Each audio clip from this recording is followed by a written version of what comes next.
That railroad tunnel had been part of my family's property for generations. My grandfather helped maintain it when the mountain community was still tiny.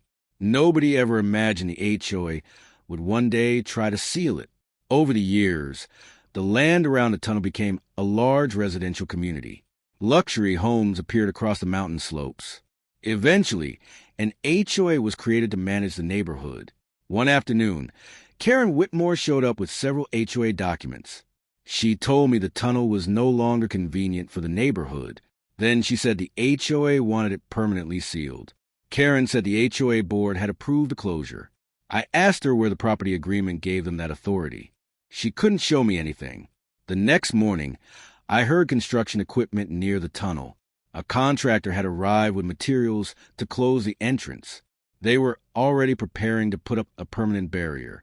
By the end of the day, a heavy security barrier blocked the tunnel entrance. Karen proudly called it an improvement for community. I knew something important had just been taken away. What Karen didn't understand was that the tunnel wasn't just historic. It connected the mountain community to an alternate emergency access route. And now that route was blocked. I immediately contacted the county emergency management office. I explained that the HOA had blocked an established access route. They told me they would send someone to inspect it. The county inspector reviewed the old emergency plans.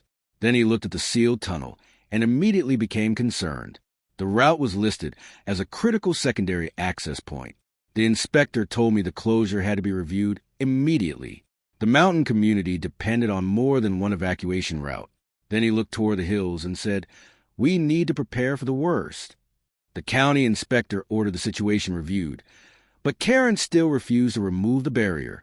She insisted the HOA had already made its decision. I knew we were running out of options. That evening, the weather forecast changed dramatically. Dry winds were moving through the mountain valley. The emergency team began monitoring the area closely. A wildfire started on the far side of the mountain. At first, it was several miles away from the neighborhood, but the wind was pushing it closer. The county issued an evacuation warning for the community. Emergency coordinators began moving residents toward designated safe areas. Then someone asked a question everyone had been avoiding. What about the blocked tunnel? Then the emergency coordinator gave us a number. Nearly 600 residents were still inside the mountain community. The main highway was becoming congested, and every safe route mattered.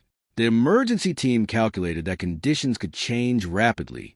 They estimated we had roughly 18 minutes before the safest evacuation window narrowed. Every second now mattered. The emergency commander said the blocked tunnel had to be assessed immediately. Nobody wanted to send people through an unsafe structure. But the route itself could provide another controlled evacuation option if engineers approved it. Mike Reynolds entered only after the emergency team confirmed the tunnel was safe to inspect. He checked the tracks, lighting, and passage conditions. Then he radioed back with the information we needed. Mike came back with the answer.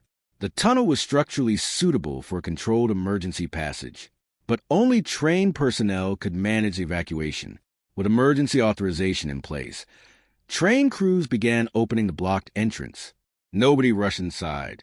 The route was cleared and prepared as a controlled evacuation path. The evacuation team opened the tunnel route to residents in small, organized groups. Firefighters guided everyone along the marked path. The first families finally had another safe way out. Karen stood frozen as hundreds of residents began moving toward the tunnel. The route she had called unnecessary was now helping the community evacuate. For the first time, she realized how serious her decision had been. The evacuation continued group by group. Families followed the instructions while emergency crews kept everyone moving calmly. Within minutes, the tunnel became the safest alternate route available. With residents using the alternate route, pressure on the main highway finally decreased. Emergency vehicles could move more freely. The tunnel was giving responders the breathing room they desperately needed. The emergency coordinator checked the clock again. The critical 18-minute window was nearly over, but the evacuation had moved faster than anyone expected. Finally, the last group of residents reached the tunnel entrance. Firefighters checked the area one final time before moving everyone through. Daniel stayed behind until every family was accounted for. The emergency commander finally gave the word. Everyone had made it through. Nearly 600 people had reached the designated safe area.